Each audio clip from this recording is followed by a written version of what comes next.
we have to make them accountable, Adhyaksha. We have to bring them into accountability. They have to be penalized.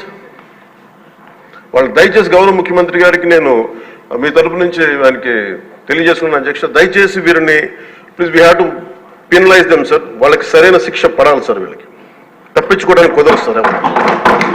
ఏదంటే రేపు పొద్దున ఒక traffic కానిస్టేబుల్కి బలం ఇవ్వాలి అంటే ఆపగలమంటే వాళ్ళు ఏమంటారు సార్ లోపల? నేను చిన్నపాటి కానిస్టేబుల్ని అయితే నాకేమనిపిస్తుంది, మీరు పెద్దోళ్ళు అయితే వదిలేస్తారు, మమ్మల్ని అయితే పట్టుకుంటారంటారు సార్. మనకు రూలింగ్కి, గవర్నెన్స్కి, అడ్మినిస్ట్రేషన్కి నైతిక బలం పోదు అధ్యక్ష.